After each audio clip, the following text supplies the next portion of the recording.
Good morning, good afternoon, and good evening, guys. Celtic Warband here, and thanks for tuning in to Turn 1 of my Medieval II Hotseat Campaign as Hungary. And for the last couple of weeks, I've been recruiting people to play in this Hotseat Campaign, and it's finally full. We've got 17 factions and 17 players for those factions, which is excellent. And the agreement was that I got the last unpicked faction, so I am playing as Hungary, as I said. There are better factions to have, but there are worse factions as well. So I think I've got, one of the middle to lower middle factions. So I'm not the worst off, which is good. But it's going to be difficult for us because for expansion, we've got the very powerful Holy Roman Empire to the west. Poland has the potential to become very powerful. And then right to the south, we've got the Byzantine Empire, which will be probably looking to focus their attentions north towards us because we would be an easier target to take on than the Turks. The Turks will be looking probably to ally with Egypt and the Moors and then kind of solidify Anatolia before the Mongols arrive. But for those of you guys that will be leaving advice for me, I would listen to it, but there's a 2-turn delay on these videos, so by the time you're watching this, I'll be on turn 3, and the reason for that is just so that any of the people in the Hot Seat campaign or partaking in the Hot Seat, they won't be watching it and seeing exactly what my strategy is or where my armies are moving. So by the time they do watch it, I'm already 2 turns ahead anyways. But yeah, so let's look at who the faction leaders are. We've got Mithrandir for England, Gearhawk for France, Emerald Mindstar for the Holy Roman Empire, Celebrimbor, son of Celebrimbor for Spain. For Venice, we've got Akibur. Sicily is Quinn. Milan is Lance. Scotland is Mandos. Byzantine Empire is the Hunted. Russia is Isengard MEX-21. The Moors are commanded by Butch the Capitalist. The Turks, I was going to say Turkey, but the Turks are commanded by the Red Celt. Egypt is commanded by Uniproma. Denmark is commanded by Johnny Cash. Portugal is commanded by Pasternak. Poland is commanded by Sislin. And Hungary is commanded by yours truly. So yeah, some pretty good Total War players in the mix here. The campaign rules will apply here as far as the victory conditions. There are 2 ways that you can get a victory in this campaign. One is to single-handedly get 45 regions, including Jerusalem, but the rule is that you cannot count military alliances' territories to your own. So you need to personally own 45 regions.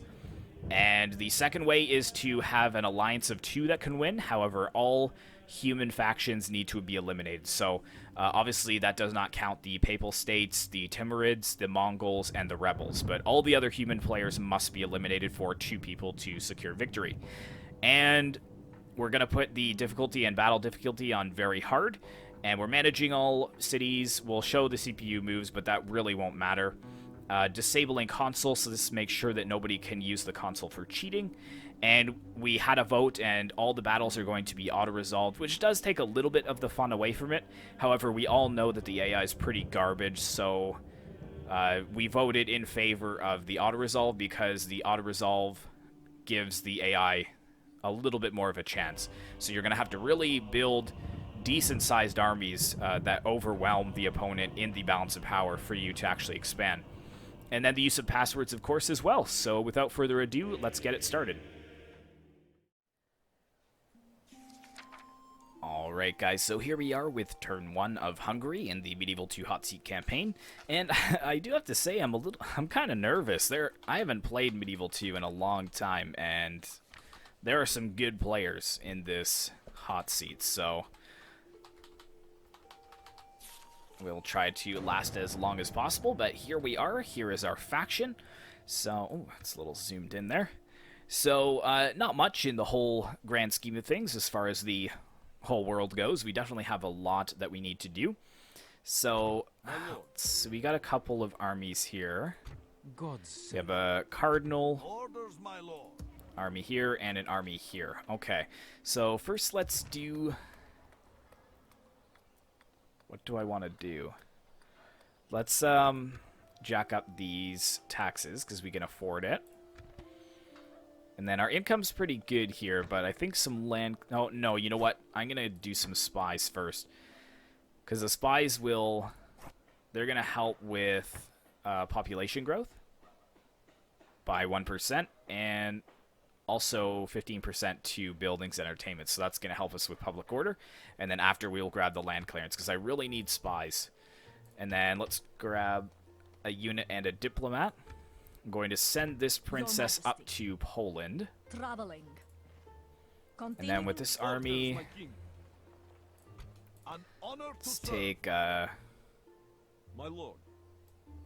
this army to here. Yes. Move out. There we go. Forming one force. And we don't need any mercenary units yet. They're going to go over to the west. I know it's a little bit of a risk not having too many men in here, but it is only turn one after all. With this army, I think right Move out. there is a settlement. Yes, lord. Confronting the And then we have Brand, which I may eventually turn to a large town, because it is good to have a castle, but they really don't make that much income, as you can see, only 700, and I can't turn that up. But I think some land clearance would do good here. Oops. Yeah, so it's adding 220, basically, to the income. It also help with population growth as well. And as far as recruitment goes, I don't want to break the bank just yet. These are markedly better, so we'll grab that. And this army here. An honor to serve, my lord. Okay, so we've got that there. My lord. So I want to move them here. We have the advantage of And then let's get some mercenaries. Actually, I don't really think we'll need mercenaries, to be honest. Aside from these, that is. Yes. We gain no honor by hiding in these. Yes, lord. Confronting the And enemy. he should show up as My lord, reinforcements. besieging Oh, he doesn't yet. Why don't you show up? An honor to serve, my lord. Come closer. Orders, my king. Moving to engage. There we go. And we'll just control everything. It's only a 2-to-1 ratio, though. So maybe we need a little bit more. An honor to serve, my lord. Let's grab these Bulgarian brigands. And see if that helps at all. Lord. Confronting the enemy. Now it's a 7-to-3, so we should be fine, I think. Clear victory, only about 110 men lost. The enemy lies defeated. And we will sack. We are victors. I was hoping I would be able to get a man of the hour there, but it really doesn't look like that happened.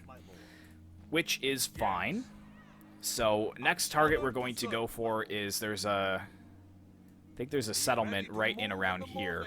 And I'm going to send my cardinal down this way as well. Because this is going to be heavily Orthodox here, with the Byzantine Empire being so close by. And yeah, these guys are alright. We'll get a Hungarian noble in there next turn. Orders, my lord. And with this spy, I know it'll take him 3 turns, but I want him over there. An honor to serve. And you guys are going to come over. There's a settlement here. It's going to take a long time for us to get there, but that's pretty much the only choice, but it's going to give us good money, but the corruption is quite high here, actually. Now, if we look at this, if we change, so what was that? So 5120.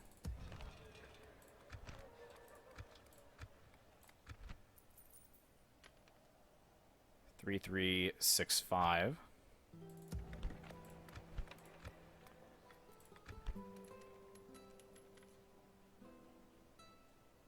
Seven, 274.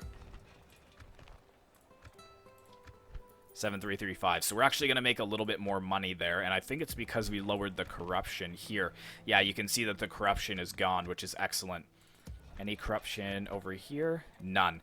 So basically what I've done is I've just made our capital in between these two settlements. So it's really important to keep your capital as close to the center of your empire as possible. That kind of maximizes your profits.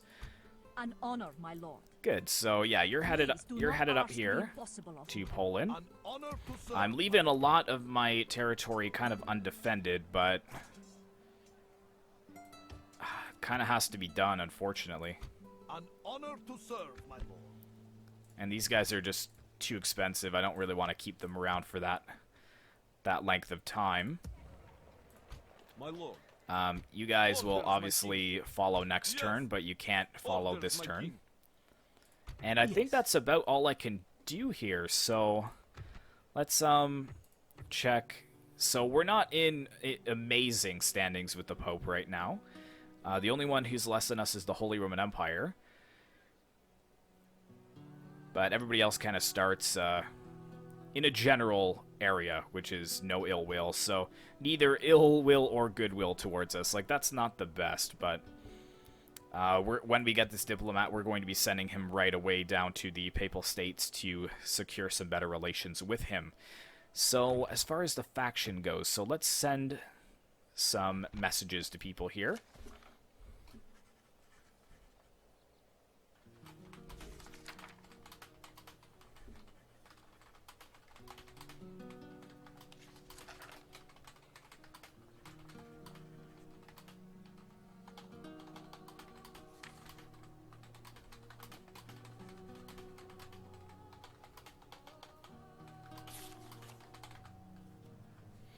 So I'll send that to the Holy Roman Empire because we actually share a border with the Holy Roman Empire here. There is a rebel settlement which will probably be taken by Poland or the Holy Roman Empire because I think the Holy Roman Empire's city is right here. So we will have a pretty large border with them very shortly. So I really want to make sure that he doesn't have any evil intentions. Like, there is alliances that can be formed here. And there is backstabbing allowed as well. So I guess trust at your own peril.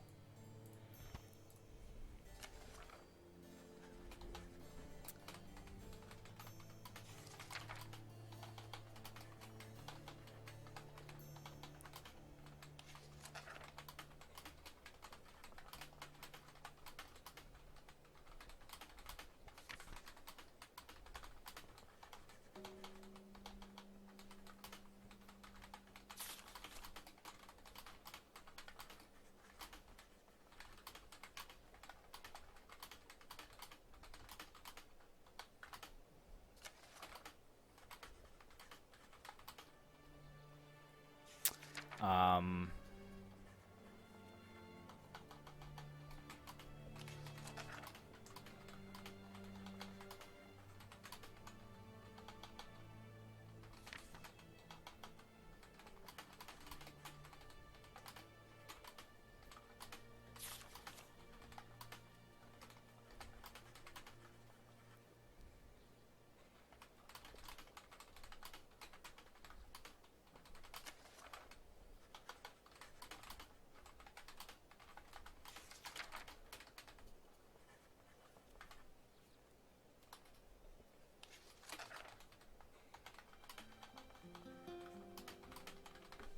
Alright, so that is basically this settlement over here that I'm coming to take, because the Hunted, who's playing as the Byzantine Empire, he will get there one turn before us if he empties his army from Constantinople.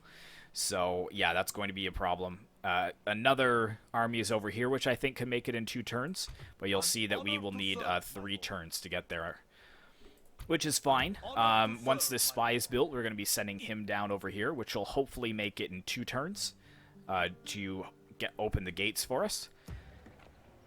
And we're going for that settlement there. So we've got one more to send to Poland.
And that is to Poland. So basically, I just don't want anything to do with Poland up here. Maybe an alliance and definitely trade rights. Same with the Holy Roman Empire right now. My sole focus is to go out west here, capture some of these settlements, and we'll see after that point. But I really think that that is it. I can't really do anything else. These turns are going to be a little bit short until I have things to do. But even battles are all auto-resolved, so really 10 minutes is pretty much the maximum you'll see. Well, maybe 15 minutes is the maximum you'll see, but how long will it take you to make it down here? 3 turns as well. But it'll be two turns to there. I'll decide that next episode. But I think that is it, so yeah, we stand to make a decent amount next turn, which is good. If we take a look at the overall ranking here with all factions, I guess it's not going to show anything until next turn, which is fine. So we will look at that next turn. So let's go ahead and hit end turn here. And now it is England's turn. So thanks very much for watching, guys. I hope you did enjoy. Just keep in mind that these turns can take quite a while before you do see the next video, because now I have to wait for 16 other people to play their turn before I get to once again. So just be patient. The videos will come out as they become available. So hopefully you guys enjoyed. Be sure to like, comment, and subscribe if you'd like to see more content like this in the future, and I will see you in the next one.